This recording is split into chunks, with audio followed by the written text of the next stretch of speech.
good evening, everybody. This is SFAPowerhouse. And this is Crew Chief. Welcome aboard to another traveling podcast. It's a overcast, mostly cloudy day here in Southeast Texas. We've been getting rain off and on today.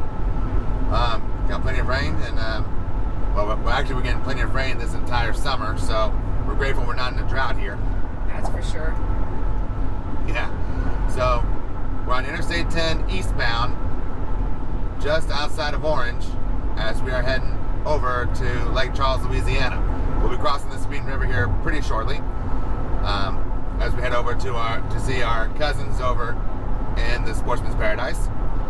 And on this podcast, Crew Chief and I will be talking about our favorite summer memories. I mean, I know it's overcast and a little cloudy here, but a little ray of sunshine is always good, no matter if we're talking about it or if we actually see it. Exactly. This could be Labor Day weekend. Might as well reflect on past summer memories since the summer will unofficially end on Labor Day. Yep, but just because it's ending for us at this present time doesn't mean that right now, as we approach the summer of 2026, we don't want to bask in and recollect our favorite summer memories. Right. I'll go ahead and start with one. One of my earliest summer memories was my first time remembering going out to the Texas Hill Country, not too far away from Garner State Park, which you and I have frequented quite a bit. Yep. Oh man, those hot summer days out there in the nice cold river, learning how to swim, skip rocks, and just float away and just enjoy the time and the peace and quiet. Man, I'll tell you what, you cannot buy memories like that. I remember floating the Frio one time, and it was pretty shallow to the point where I had to walk a little bit, but once I got to one particular stretch that was consistently 5 or 6 feet deep, I could just chill there forever until the rapids came up again. Those rapids are like it's like nature's version of a roller coaster. And it's, even my little young age, I was like, man, I wouldn't trade this for the world. That is our little slice of heaven on earth in the hill country. How about you? What was one of your first recollections of summer, Crew Chief? Well, I have many memories of summer vacations.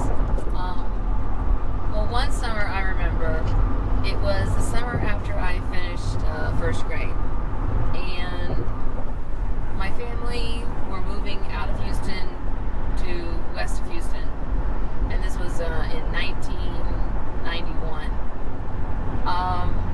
My sister and I were taken to my grandparents' house in Louisiana for a few weeks, and I think it was about 3 weeks. Anyway, so my sister and I stayed with my grandparents for 3 weeks while my mom and dad finalized our house there in west of Houston. So so a few weeks passed. I think my sister and I spent time with my grandparents, doing things in their garden and going to town and things like that. And then mom and dad came over to Louisiana to pick us up, but also too, they brought us a surprise. Apparently my parents, along with getting our house, had managed to adopt a dog, our first dog, a black lab, sweet thing, and we consider her, if she was a regular dog who was able to have puppies, she would have been a great mama dog. But with all of our pets that we had, we made sure they were taken care of in that sense. So anyway. Is that in the sense that what Bob Barker always said at the end, that the price is right? Help control the pet population by having your pets spayed and neutered? Basically. And all of our pets growing up were girls. So anyway, that's one summer memory I have, is moving into our house there in West Houston. Again, we got our first dog, and it was good. I mean, we were moving into our house, but we also had to stay with my grandparents in Houston for a few weeks too, while other final things were taken care of. But that was a good summer memory that I can recall at the moment.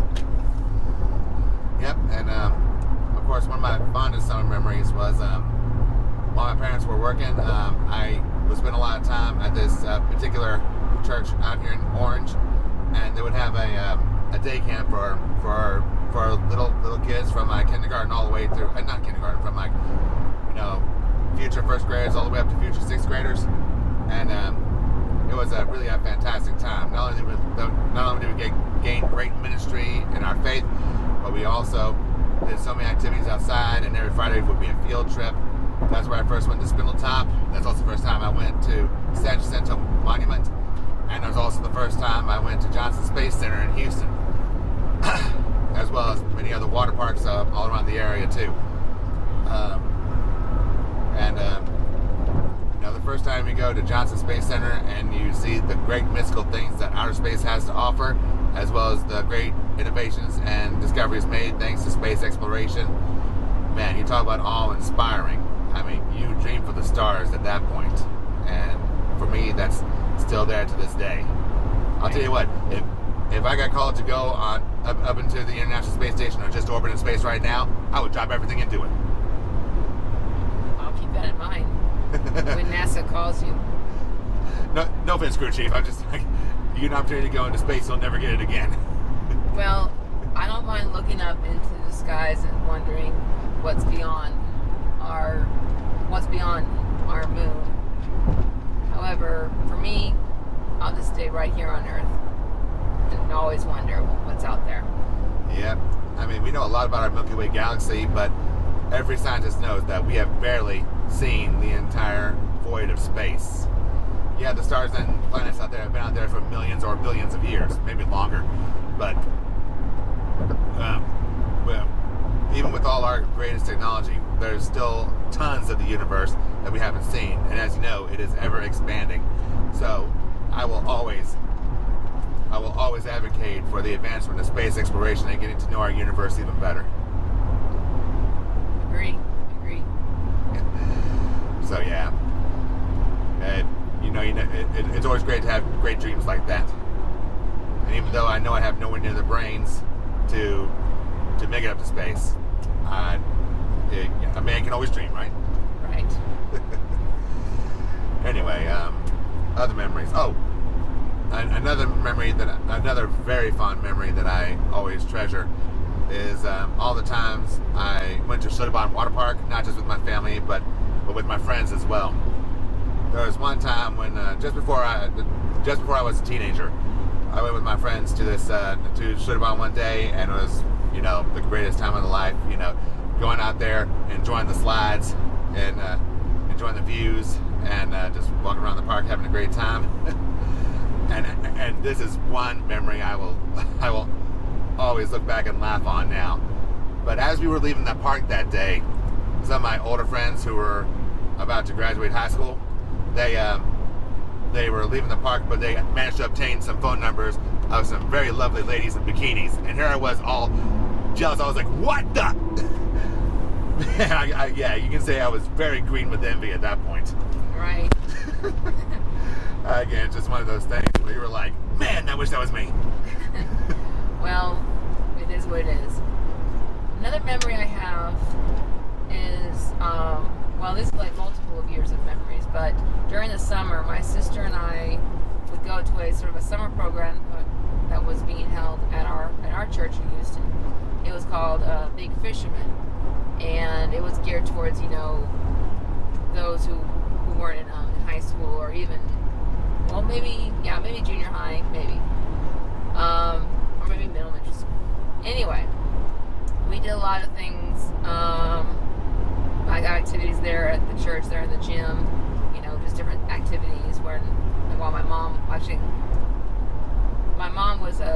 was currently working for a school district, so she had the summer off. My dad was working, but anyway, it was a chance for us to be a part of something and do a lot of activities and things like that. Again, this is over multiple summers, and one of the most interesting trips, we did a little field trip. We did field trips all the time with this group, and there's this one field trip I'll never forget where they took the group to a cemetery, and they gave us paper and crayon to etch out tombstones. And I'm like, okay. grave I found where the occupant had only lived for a day. Oh. And I'm like, wow. It was very wow.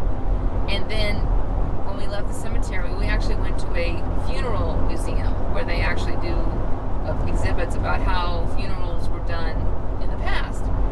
And I'm thinking, why would they be showing us little kids these things? Because we're just getting started in our lives.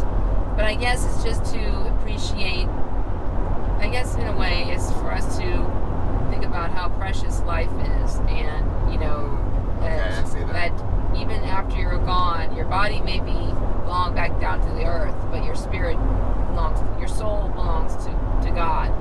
And he'll always take care of you, no matter what happens with your body. He'll always take care of you. Yep. I think that's what possibly. That's a great road glide right there. Sorry to interrupt you, but that was just a great Harley Davidson road glide just going right by us right there.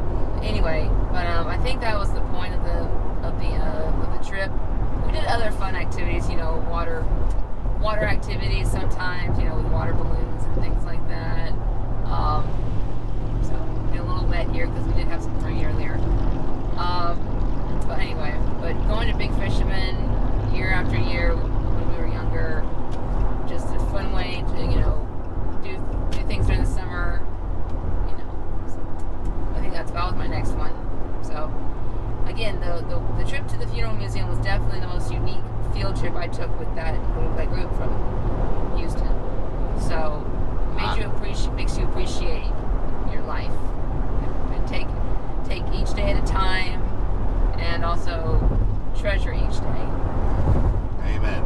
I know I treasure every single day that I'm alive and able to live life like this. Yep. I understand, you know. It truly is the unique experiences that you'll always remember. You know, the most unusual stuff. And yeah, actually, now that I recall, going back to that kids day camp that I was always at. One of the more unique experiences was pulling an all-nighter at this indoor playground called the Discovery Zone. I don't know who all's been there, but it was like an indoor obstacle course arcade area. And I don't know how they did it, but they allowed the kids there to pull an all-nighter, literally from 8 p.m. to 8 a.m. And I don't know how I did it, but I did manage to stay up the whole time and play all day and play the arcades and everything all night. And of course, when my parents picked me up, I went straight to sleep, like straight to sleep. And I probably didn't wake up until like 5 p.m. And then I had to go through another night.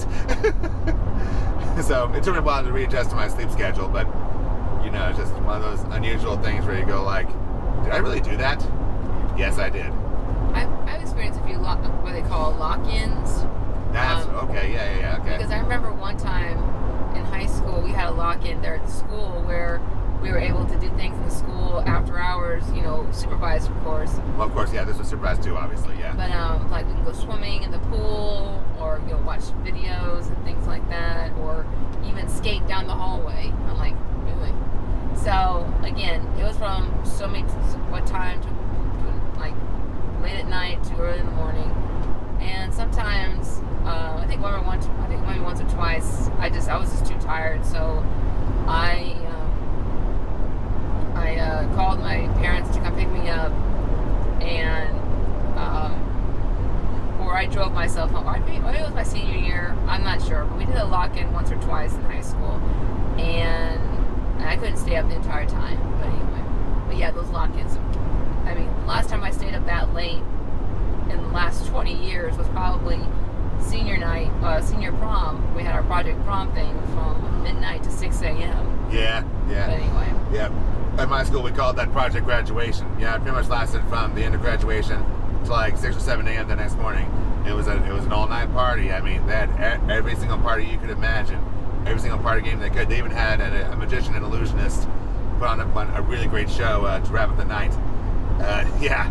So, yeah, one last hurrah with our buddies before we go our separate ways in a little adventure called life. Man, yeah, again, these treasure memories you never want to get rid of. Oh, actually, the summer before I graduated high school, I managed to go to a different church camp, and have a week of camping and fellowship out there.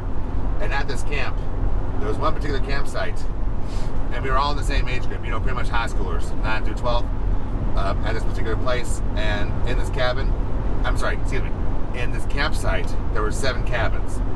And at that point, at this particular camp, 6 of the cabins were occupied by girls and only 1 by the boys. And here I was in the one cabin with the boys, and I'm like, what? What's going on? But hey, it was still cool. I mean, in addition to faith and ministry, I mean, there are so many games, so much time in the pool. I mean, it's summer. You're going to spend a lot of time in the rivers, the lakes, and the pools as well. But one of the great traditions of this particular camp was, after a meal, after lunch, or after dinner, at the start of the camp, one cabin would be challenged to do something silly, like try to race through a mud, or sing a song karaoke, or just something silly and something fun. Okay, so since we're the only guy cabin out there, we got challenged quite a bit from the ladies. So here we were, and then sure enough, that one time they asked us to, we got challenged to sing karaoke, and they specifically chose a Britney Spears song. Man, I'll tell you what, it was a riot. We even tried to sing that. This is a camp of faith, right? So it was all well and good. It was all well and good. Well, that's good. Well, I guess my next memory would probably be it was the summer before I started my career. Okay, so this was the summer. I guess it was. Oh wait, I don't remember the year. But anyway, I was in college and my sister was still in high school, and my family and I decided to go on a little Texas tour. We went up to Austin, we went up to Kerrville.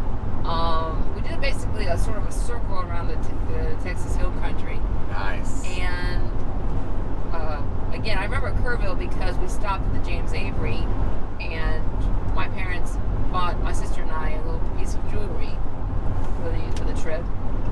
And I still wear it. I still wear this piece of jewelry to this day. I can't wear it without it. Can't go anywhere without it. Anyway. Is that the James Avery Yellow Rose of Texas? Yes. I love that. It really is a nice design.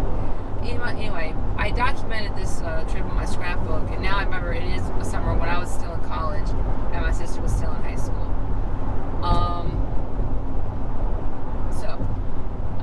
Went to Kerrville. We actually went up to a Air Squadron museum as well, and we stayed in different places, and it was a lot of fun. Of course, it was summer, so it was a little bit warm, and but yeah, it was a good little experience. So anyway, little Texas tour in a way. Well, that's a great Texas tour. I mean, the Hill Country is always a heaven on earth for us Texans out here. Yeah. Again, this was before my sister graduated from high school, so that's all right.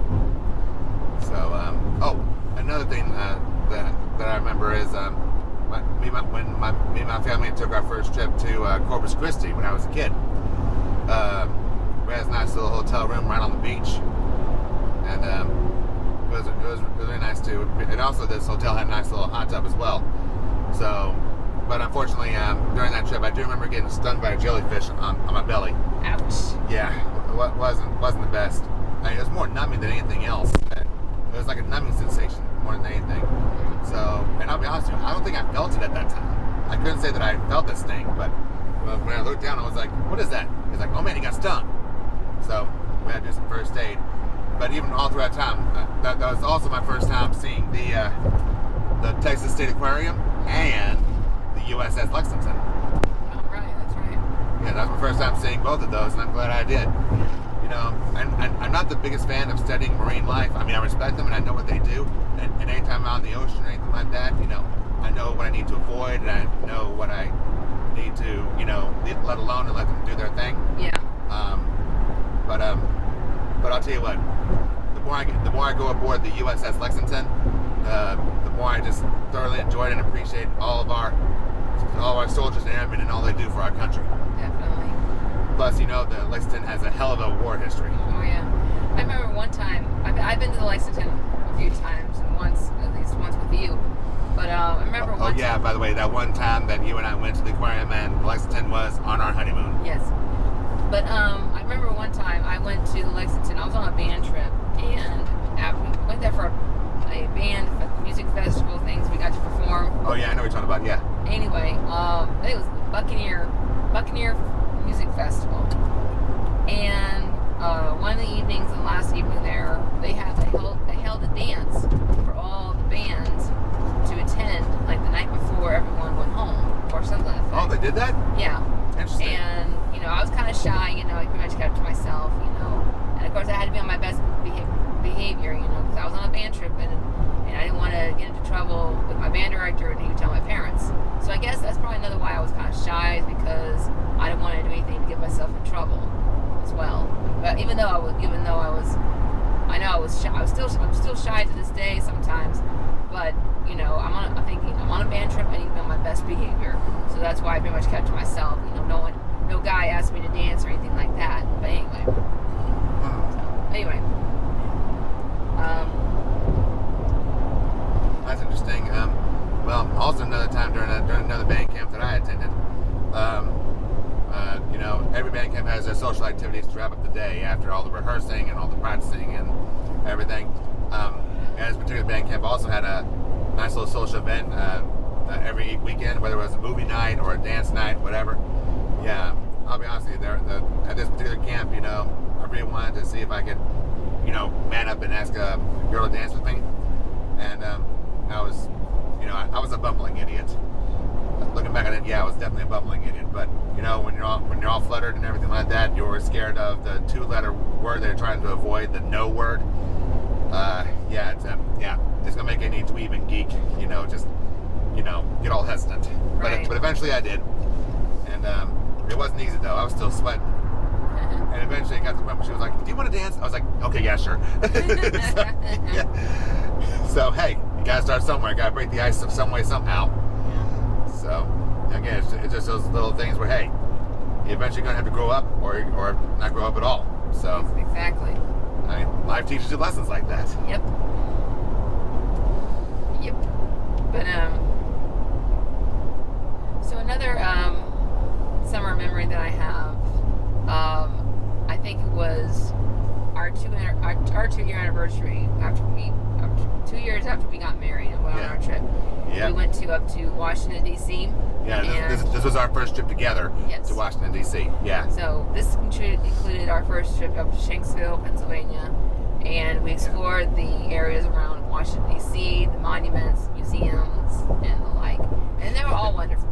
Oh yeah, they are. But I think the best thing I ever remember, the one that made the trip so memorable, is because going to Fort Lauderdale was also part of our trip.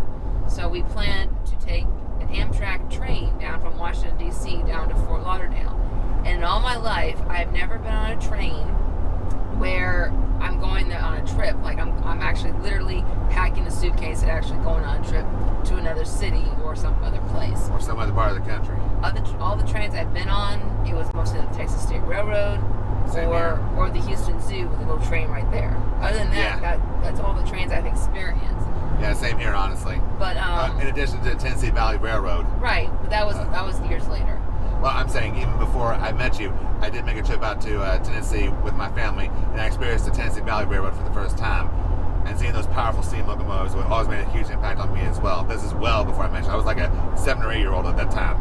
But anyway. But I think it was a very interesting experience. First of all, the seats were comfortable, but the door to the front of our car, connecting us to the other cars, was left open almost the entire time. It was jammed open. They tried to fix it. It was not fixable.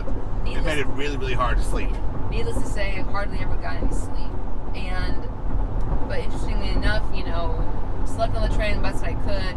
Me too. I had a few toiletries on me to keep, brush my teeth and everything, and a few personal items, quote unquote, to use. Anyway, but still, it was a pretty rough ride just because of that stuck door. It was a rough ride, but it made the trip more memorable because you never forget that kind of thing. Yeah. But also too, the bad, everything in between. But also too, on our trip, we had stopped at different places, to pick up passengers, let off passengers. Of course. And I remember we stopped. We were in Savannah, Georgia. Yeah. And it was time to have breakfast. So we were in the dining car. Yeah. We had breakfast there while we were stopped in Savannah, Georgia. I'm like, cool, because again, I've never before that trip, never been on a train where I'm actually literally packing a bag and going on a trip to another city. So that was definitely very memorable. I'll never forget it. Yep, and as for me, like I said, that particular trip we're talking about from 2014, it was, like I said, that train trip was memorable. Yes, it was. But, and obviously, the train might have, I mean, the train wasn't bad. It would have been very smooth if that door was just fixed. But going back to the DC, that one day you and I spent in the mall touring the Smithsonian museums, and then walking all the way down the mall to the Lincoln Memorial, and then back. By that point, we've taken in like 18,000 steps. Right. And we were all pretty. Let's say we're pretty tired. Yes. The camera cut off because it was overheated. So to finish the thought, as we were walking back from the Lincoln Memorial across the mall, by this point our feet were so blistered and sore that when we went into the parking garage and saw our rental car, Crew Chief and I were extremely elated to see it. We were like, oh, thank goodness. Yes, very, very grateful to see that car to rest our feet. So, yeah, it was well worth it. Well worth the blisters. All right. Well, with that in mind, we're going to wrap up this podcast. Thank you so much for joining us here as we went to Lake Charles, Louisiana, and enjoyed our time. Hope you enjoyed this podcast. This is SFAPowerhouse signing off. Wishing everyone Godspeed. God bless y'all, and enjoy the ride. This is Crew Chief signing off. Have a great day. God bless you. God bless our country. God bless our planet.